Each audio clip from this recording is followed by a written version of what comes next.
Hello everyone, I hope you're all doing well. I had planned on creating another trailer, kind of like I did last time, but I'm back to doing the developer log format because I realized it's going to take a really long time until I'm at the next sort of increment where it's complete enough to actually make a trailer. My plan currently is to make a trailer when I create the Shantytown contract mission, so that's it's getting close to finished, but it'll probably be a few months before I do finish it. So I'm just going to do it kind of like the old way. So let's hop into it.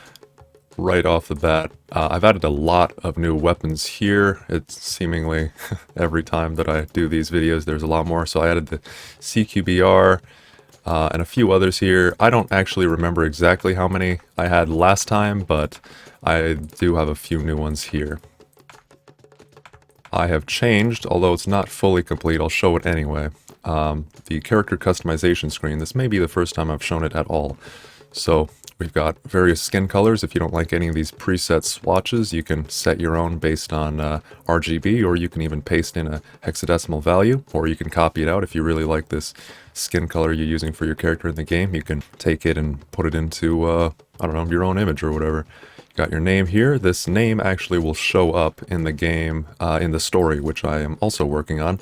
The first mission there is almost done, but I'm focusing more on trying to complete the Shantytown mission, as I mentioned earlier. So, with that all out of the way, I will equip the AKMS, which it's not showing because things are breaking, but I'm going to be using the AKMS.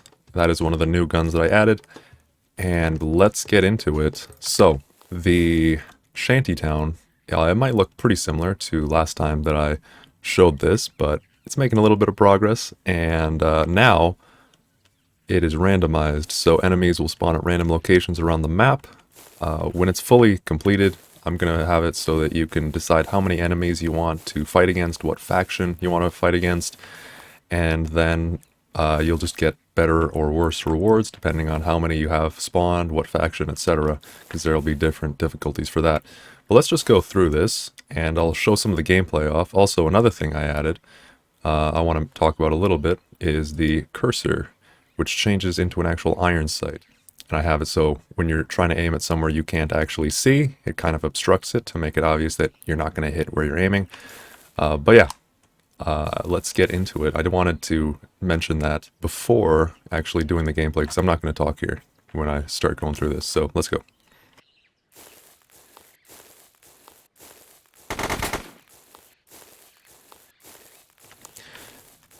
Enemies, I did not show before. The AI is still in progress. Right now I'm fighting the Obatanwe army, as they're called, which is a faction in the game that will, I won't explain it too much. It'll make more sense when I actually do the story, which I kind of want to keep all in one place. And I really like this FOV system, how it's tying in. You kind of don't know where they're coming from. It feels a lot more tense. You got to be really careful. I just took a hit there. I thought because I'm the developer and I kind of know where they spawn from that I'd be fine. And we do have a few bugs. This is a very in-progress build that I just did here. So the armor system I mentioned a few developer logs ago now. I edited a few things with it and I didn't finish my edits, so whenever your armor is supposed to break, it just calls up a null reference exception currently, but that's an easy one to fix. I just haven't gotten around to it yet. I'm thinking about making some of the AI a bit smarter. As it is currently, they're a little bit dumb, but I don't want to make them too smart either, because then that's not fun either. So I set the spawn, just hard-coded it in for the time being, to 5 enemies in this scene, so let's see if we've got them all. If I counted right, I actually did already get them all, so we've got these 3 here, and that guy. Yes, so we've got all 5 of them here. I'll just walk through the rest of the scene here to kind of show what's been completed. So there's a little garbage area here between these shanties. I'm currently working on an actual little house here. Although it looks large if you take into consideration the size of a person, which is kind of the scale I'm going for. It's just, you know, pretty zoomed in, but if we go in here, I'm planning on putting a sort of bedroom over here. I'll have a I don't know, a living room or something. I need to figure out how I want to design the interior, but there'll be houses in here, just kind of run down and all that. It is a shanty town after all. But, yeah, I suppose that about does it. There's been a lot of progress. As I mentioned, I am working on the actual story mode. What I'm thinking about is releasing the story later.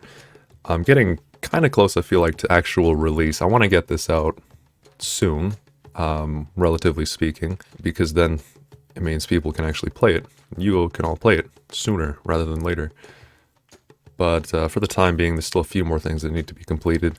I'm thinking I'm just going to complete those contracts, as I mentioned, make a few more maps for that, just randomized sort of battles. Then it should be in a releasable form there. And then I'm thinking later down the line, I will finish up the story. Thank you all for watching. Hopefully you found this interesting and cool. I'm enjoying working on this a lot. It's taking a while, but I feel like it's getting close to release, thankfully. See you all in the next one.